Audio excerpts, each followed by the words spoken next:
তাই নারদ মুনির অহংকার চূর্ণ। মনে মনে ভাবছে ব্রজবাসী সবাই কৃষ্ণের জন্য কাঁদছে, কিন্তু কৃষ্ণ কোথায়? ও কৃষ্ণ তো দ্বারকায় গিয়ে রাজা হয়ে বসে আছে।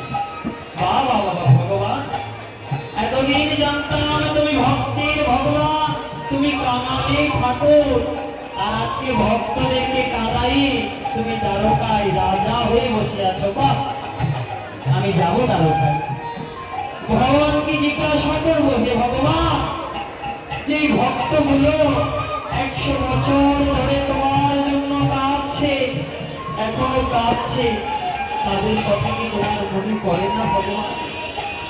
একবারও কি তাদেরকে দেখবার ইচ্ছা তোমার করে না ভগবান? আমি যাবো না, প্রশ্ন করবো। তাই নারদ মুনি ঢেকি বাহনে দ্বারকা নগরে গমন করছে। কেমন ভাবে?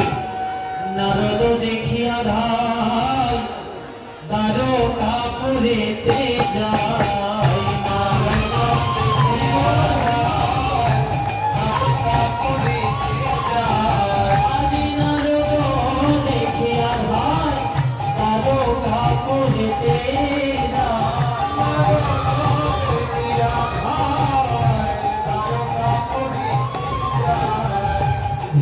হইতে নামিল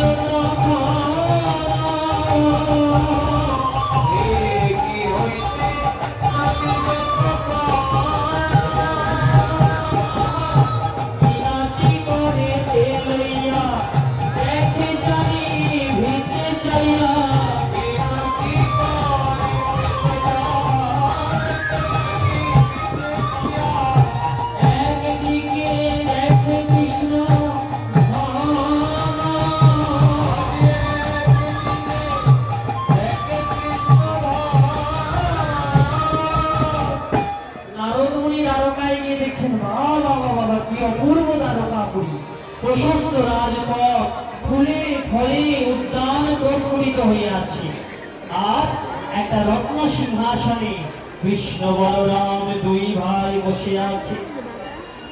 নারদ মুনি বলছে, ও ভগবান, বৃন্দাবনে ভক্তদেরকে কাঁদায়ে তুমি রত্ন সিংহাসনে রাজা সেজে বসে আছো। বাহ!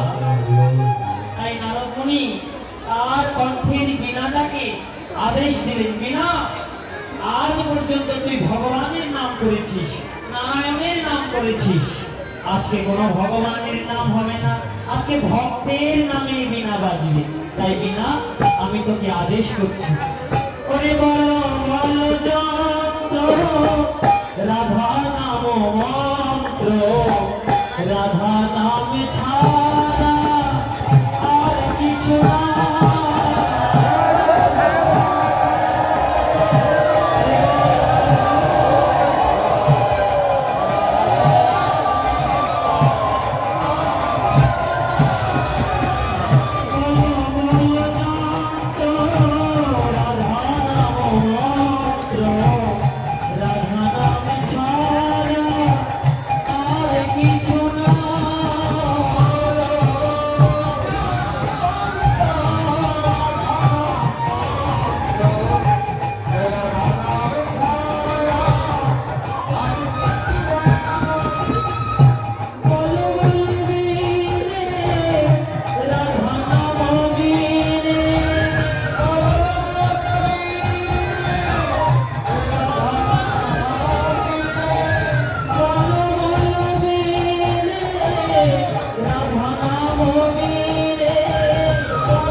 নারদে যখন আদেশ দিয়েছে, নারদের বিনাটা বৃন্দাবনের বাতাস লেগে রাধা নামে ডাকতে লাগলো, রাধা রানী কি জয়, মহারানী কি জয়, রানী কি জয়, মহারানী কি জয়, রানী কি জয়, মহারানী কি জয়, রানী কি জয়, মহারানী কি জয়,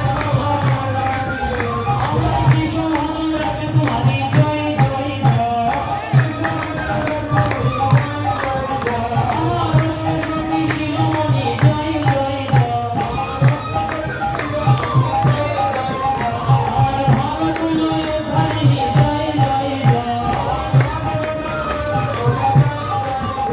আমার বৃন্দাবন বিলাসিনী জয় জয় জয়,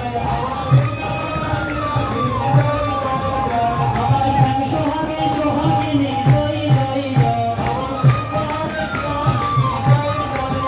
রাধা রানী কি জয়, মহারানী কি জয়, রাধা রানী কি জয়, মহারানী কি জয়, রাধে জয় জয় রাধে জয় রাধে জয় রাধে।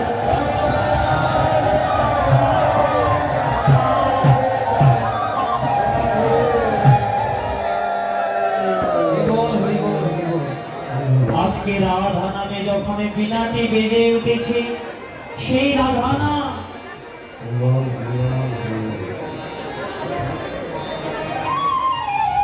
সেই রাধা নাম দ্বারকাতে তো কেউ রাধা নাম জানে না।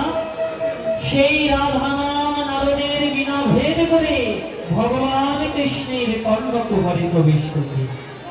রাধা নাম শুনবার সঙ্গে সঙ্গে রাজা কৃষ্ণচন্দ্র চমকে উঠলেন, আর ডেকে ডেকে বলছে, ওই রাধা রাধা নাম কে মোরে শোনাবে, ওই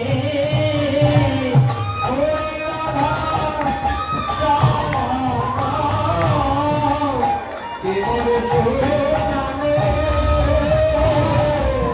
শোনাইয়া মোর মন প্রাণ জুড়াইলে,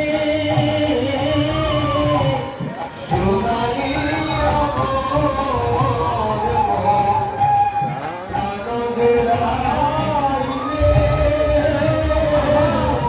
কে আমারে শোনাইলে, আমারে শোনাইলে, এমন মধুমাখা রাধা নাম বলো কে আমারে শোনাইলে, এমন মধুমাখা রাধা নাম কে আমারে শোনাইলে। চমকে উঠলেন রাজা কৃষ্ণচন্দ্র। নারদ মুনি মনে মনে ভাবছে, ও ভোলে নাই, যতই রত্ন সিংহাসনে বসে থাক ভগবান, বৃন্দাবনে রাধারানীর কথা এখনো ভুলি না। দ্বারকায় প্রবেশ করি নারদ মুনি বলছে, মহারাজ ধন্যবাদ, বলো দ্বারকাধীশ মহারাজ কৃষ্ণচন্দ্র কি, কৃষ্ণচন্দ্র কি, কৃষ্ণচন্দ্র কি, মহারাজ দণ্ডবত। কৃষ্ণ বলছে, ও দেবর্ষি এসেছ, তুমি এই কি নাম শোনালে?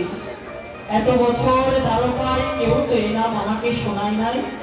আবার গাও, মধুমাখা নাম, মৃত সঞ্জীবনী নাম, কতদিন আমি এই নাম শ্রবণ করি না। একবার গাও।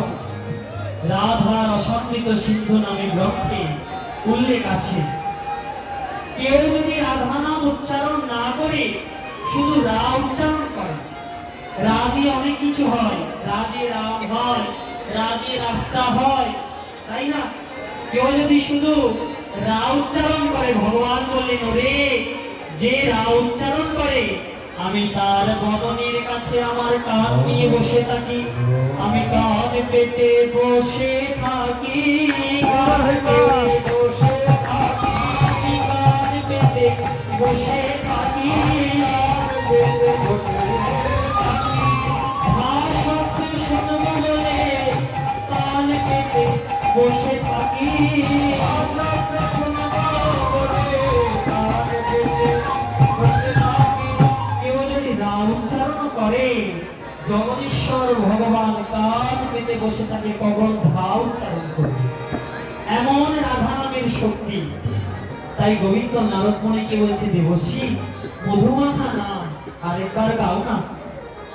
নারদ বলছে, শোনো মহারাজ, আমি তোমাকে কোনো নাম শোনাইতে আসি নাই, একটা কথা শোনাতে এসেছি, ওই কথাটা বলেই আমি চলে যাব। আমি তোমাকে এখানে কোনো নাম শোনাইতে আসি নাই। কৃষ্ণ তাড়াতাড়ি গিয়ে নারদ মুনিকে বসবার জন্য একটা আসন দিলেন, সুশীতল জল দিয়ে নারদ মুনির চরণটা ধোয়াই দিলেন। লীলা কীর্তন থেকে আমরা কি শিখবো? আমার মনে হয় এর আগে কখনো এই হরিনাম পূর্ণাবতীর দিন কীর্তনের আয়োজন করা হয়নি, এই প্রথম।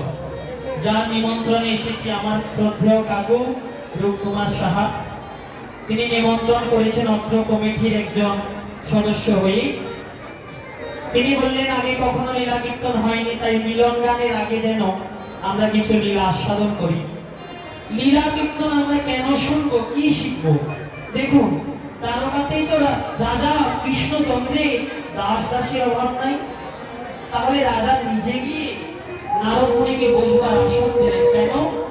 জগৎকে শিক্ষা দিলে গৃহে যদি কোনো ভক্তের আগমন হয়, ব্রাহ্মণের আগমন হয়, বৈষ্ণবের আগমন হয়, দাস দাসী নিয়ে তাদের সেবা হয়।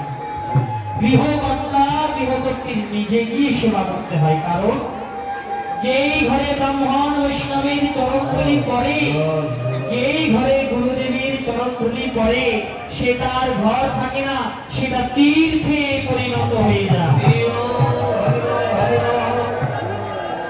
তাই গুরু বৈষ্ণবের সেবা কোন দাস দাসী দিয়ে হবে না। তাই নারদ মুনিকে পা ধুইয়ে দিলে দিয়ে বলছে, বলুন মুনিবর, আপনি কি বলবার জন্য দ্বারকায় কষ্ট করে ছুটে এসেছেন? মুনিবর বলছে, শোনো ভগবান, এই জগতে যারা পাপ করে তাদের বিচারপতি হয়ে বিচার দেওয়ার অধিকার শুধুমাত্র তোমার। আর তুমি যদি কোনো পাপ করো, তোমার বিচার কে করবে? ভগবান কৃষ্ণ বলছে, মুনিবর আমি পাপ করেছি। মুনিবর বলছে, হ্যাঁ, তোমার পাপের কথা শোনাবার জন্য আমি এখানে এসেছি, আমি কোনো নাম শোনাতে তোমার কাছে আসিনি। তখন কৃষ্ণ বলছে, মুনিবর তুমি ত্রিকালজ্ঞ মুনি ঋষি, তুমি যদি বলো আমি পাপ করেছি, তাহলে অবশ্যই আমি পাপ করেছি। বলো কি পাপ আমি করেছি? মুনিবর বলছে, শোনো ভগবান, পুত্র হয়ে যদি মাতা পিতাকে কাঁদায় সেটা কি অপরাধ নয়? ভাই হয়ে যদি ভাইকে কাঁদায় সেটা কি অপরাধ নয়? প্রিয়তমা হয়ে যদি প্রিয়তমাকে কাঁদায় সেটা কি অপরাধ নয়? গোবিন্দ, তুমি শুধু পাপ নয়, মহা পাপ করে বসে আছো। গোবিন্দ বলছে, মুনিবর তুমি ঠিক বলেছ, আমি মহা পাপ করেছি, তবে আমার পাপের কথা যদি তুমি বলো, তবে এবার তুমি আমার এই পাপের প্রায়শ্চিত্তের কথা বলে দাও। মুনিবর বলছে, হ্যাঁ, একটা প্রায়শ্চিত্ত আছে, কি জানো? অন্যান্য রাজা মহারাজারা পাপ করলে যেভাবে প্রায়শ্চিত্ত করে, তোমাকেও সেইভাবে প্রায়শ্চিত্ত করতে হবে। তুমি ভগবান বলে তোমার জন্য আলাদা কোনো নিয়ম কানুন নেই। কি জানো? আপনারা জানেন ত্রেতা যুগে শ্রীরামচন্দ্র রাজা ছিলেন। ওই যে এখানে শ্রীরাম, জানকী, লক্ষ্মণ দেবতা আর হনুমানের ছবি আছে। ত্রেতা যুগে রামচন্দ্র রাজা ছিলেন, রাবণকে বধ করে তিনি সীতা উদ্ধার করেছিলেন। কিন্তু ভক্তমণ্ডলী, রাবণের মা ছিল কৈকসী রাক্ষসী, কিন্তু রাবণের বাবা ছিলেন বিশ্বশ্রবা ব্রাহ্মণ ঋষি। তাহলে ব্রাহ্মণের পুত্র রাবণ রাবণকে বধ করে রামের হলো ব্রহ্ম হত্যার অপরাধ। সেই অপরাধ থেকে মুক্ত হওয়ার জন্য রামচন্দ্র একটা মহাযজ্ঞের আয়োজন করেছে। আপনারা কি কেউ জানেন সেটার নাম কি? যারা রামায়ণ শ্রবণ করেছে, আপনারা কি কেউ জানেন রামচন্দ্র যে যজ্ঞ করেছে, যেই যজ্ঞের ঘোড়া তিন দিক বিজয় হয়ে বাল্মীকি তপবনে লবকুশের কাছে বন্দিত হয়েছে? ওই তো ভক্ত একজন বলছেন অশ্বমেধ যজ্ঞ। তাহলে ত্রেতা যুগে রামচন্দ্র অশ্বমেধ যজ্ঞ করেছে। তাই হে ভগবান, তারপর যুগে তোমাকেও একটা যজ্ঞ করতে হবে। কি যজ্ঞ জানো? তবে মন দিয়ে শোনো। ওরে ত্রেতায় রামের রাজা ছিল, অশ্বমেধ যজ্ঞ হই। ত্রেতায় রাম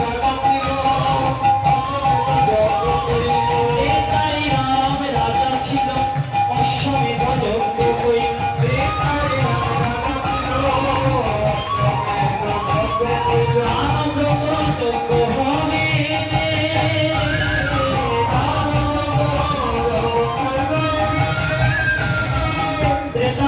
শ্রীরামচন্দ্র রাজা ছিলেন, অশ্বমেধ যজ্ঞ করেছে। তোমাকেও একটা যজ্ঞ করতে হবে, তার নাম হবে দানব্রত যজ্ঞ। এই যজ্ঞের তিনটি নিয়ম, আমি একটি একটি বলছি, তুমি মন দিয়ে শ্রবণ করো। প্রথম নিয়মটি কি জানো? শোনো বলে হে রাজা, ত্রিভুবন নিমন্ত্রণ।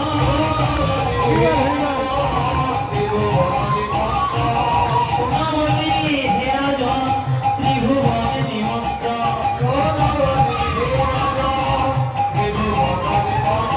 সকলে করিতে হবে,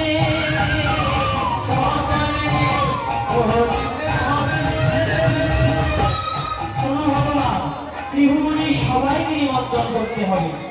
ক্ষত্রিয়, ব্রাহ্মণ, শূদ্র, বৈশ্য, স্বর্গের দেবতা, পাতালের রাক্ষস, নাগনারী কেউ বাদ যাবে না, সবাইকে নিমন্ত্রণ করতে হবে, প্রথম নিয়ম। আর দ্বিতীয় নিয়ম কি?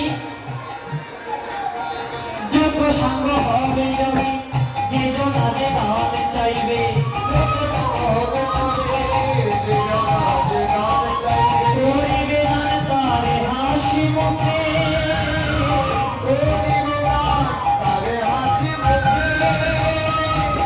যজ্ঞ শেষ হলে যে যা চাইবে তাকে তাই দিতে হবে।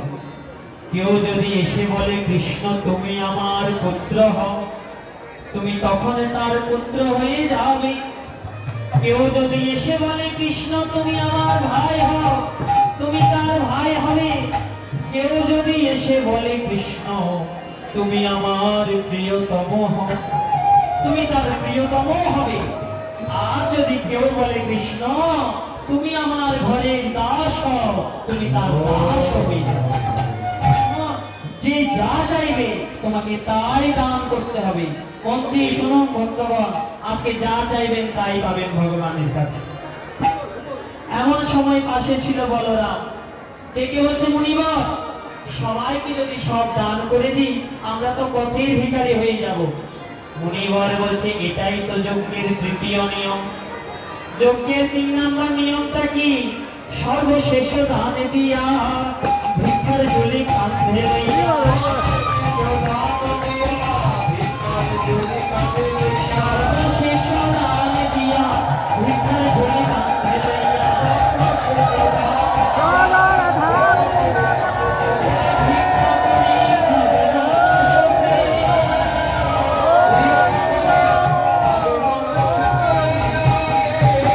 এই যজ্ঞ পূর্ণ হবে, তবে যজ্ঞ পূর্ণ হবে, তবে মহারাজ ভিক্ষা করবে, তবে যজ্ঞ পূর্ণ হবে।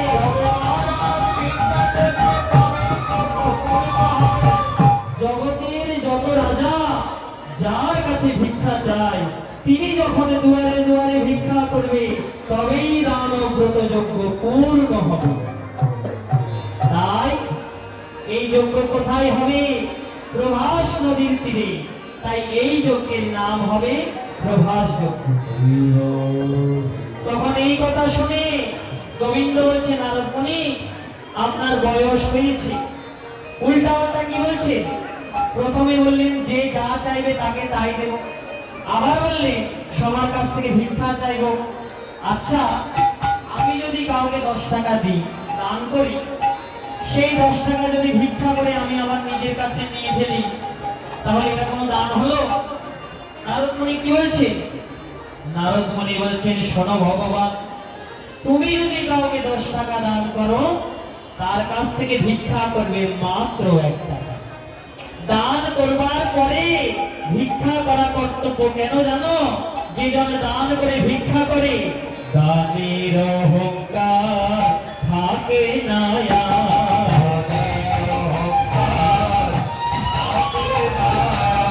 দানের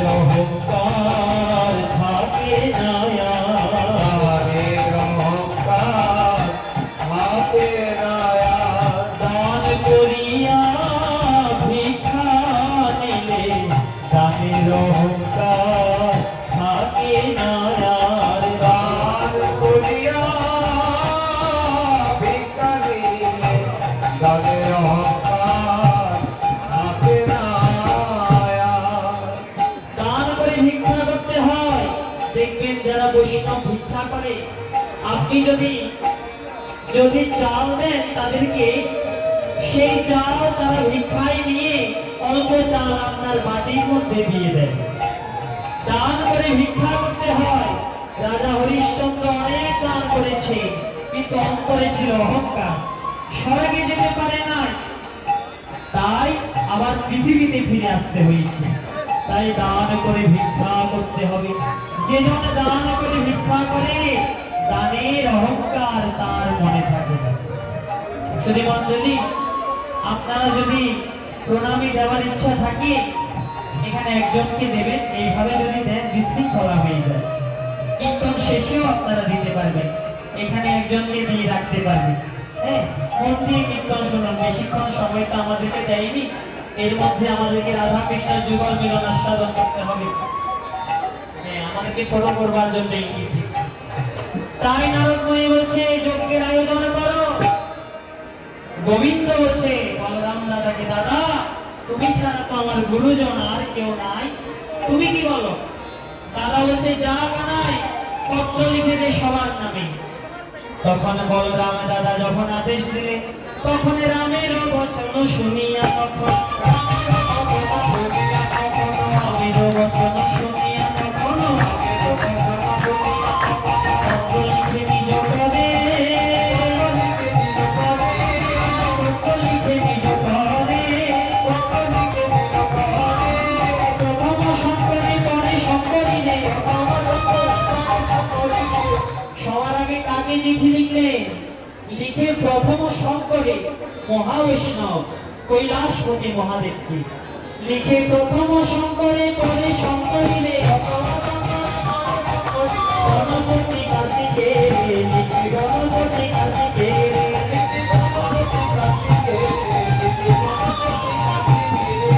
লিখে, চক্রপাণি লক্ষ্মী বিনা পানে,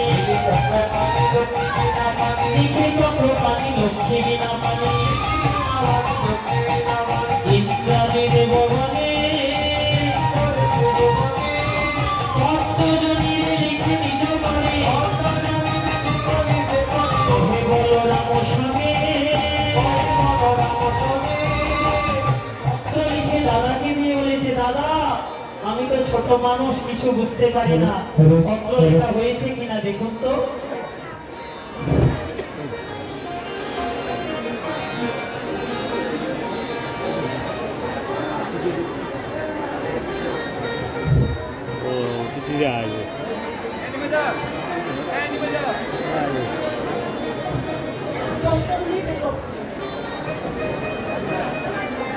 মেহমান আছে